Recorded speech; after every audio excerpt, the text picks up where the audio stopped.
কাবা ঘরের 4টা কর্নার আছে, এর মধ্যে একটা কর্নারের নাম হচ্ছে রুকনুল হাজারিল আসওয়াদ, ব্ল্যাক স্টোন কর্নার। এই হাজারুল আসওয়াদের এই কর্নারে একটা পাথর আছে, এই পাথরটাতে চুমু দেওয়ার জন্য লোকজন ধাক্কাধাক্কি করে। আপনারা যারা হজ উমরা গিয়েছেন দেখছেন না, এই হাজারুল আসওয়াদের চুমু দেওয়ার কারণ হচ্ছে এই পাথরে চুমু দিলে যিনি চুমু দেয় তার গুনাহগুলো এই পাথর টেনে নেয়। এই হাজারুল আসওয়াদ পাথর আপনার পক্ষে সাক্ষী দিবে, এটাকে আল্লাহ ঠোঁট দিবে, মুখ দিবে, চোখ দিবে, আর আল্লাহর সামনে দাঁড়িয়ে কিয়ামতের দিন বলবে, আল্লাহ তোমার এই বান্দা তার 2 ঠোঁট দিয়ে আমাকে চুমু দিয়েছিল, এর জান্নাত না দেওয়া পর্যন্ত আমি এই পথকে ছাড়বো না। হাজরুল আসওয়াদের কর্নার আর কাবা ঘরের দরজা এর মাঝখানে একটা জায়গা আছে, এই জায়গাটার নাম মুলতাজাম। এই জায়গাটাতে লেগে থেকে দোয়া চাওয়া, দোয়া করাটা সুন্নাহ। এই মুলতাজামে দাঁড়িয়ে হাত লাগিয়ে বুক লাগিয়ে দোয়া করলে এই দোয়া আল্লাহ ফিরিয়ে দেয়, এই দোয়াটা কবুল করে নেয় কে?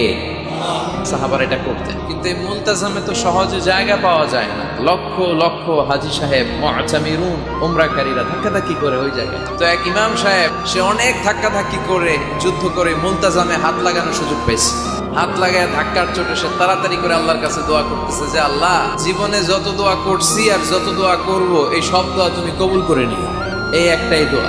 He work smart, say smartly কাজ করেছে। ইট ডাজন্ট ওয়ার্ক হার্ড, সে কষ্ট করে ওদিকে ধাক্কাধাক্কির মধ্যে, আল্লাহ আমারে গাড়ি দাও, বাড়ি দাও, নারী দাও, এটা লাগবে ওইটা লাগবে, আমার অসুস্থতা, আমার শাশুড়ি অসুস্থ, আমার আম্মা অসুস্থ, এরে ভালো করো, এরে সম্পদ দাও, এর দারিদ্রতা বিমোচন করো, এত কিছু ওইখানে করার সুযোগ নাই। ওইখানে ধাক্কাধাক্কি, ওখানে যুদ্ধ।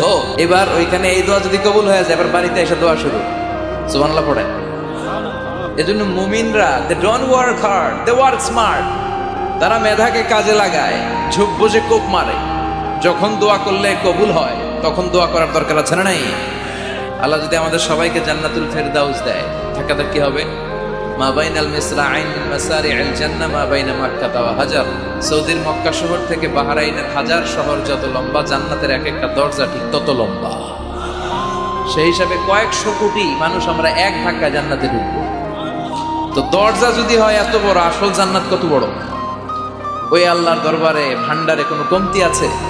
বিশ্বনবী বলেন, হাদিসে কুদসিতে আল্লাহ ফরমান, লাউ আন্না আউওয়ালাকুম ওয়া আখিরাকুম ওয়া ইনসাকুম ওয়া জিন্নাকুম কামু আলা সাঈদিন ওয়াহিদ। পৃথিবীর সব মানুষগুলো সাইয়েদনা আদম থেকে শুরু করে up to the day of judgement, পৃথিবীর সবাই যদি আল্লাহর কাছে যার যা লাগে ফরিয়াদ করা শুরু করে দেয়, আল্লাহ দাও, এটা দাও, এটা দাও, আল্লাহ বলে আমি তোদের যা চাওয়া আছে সব যদি দিয়ে দেই, তারপরেও আমি আল্লাহর ধন ভান্ডারের 1 ইঞ্চিও কমবে না।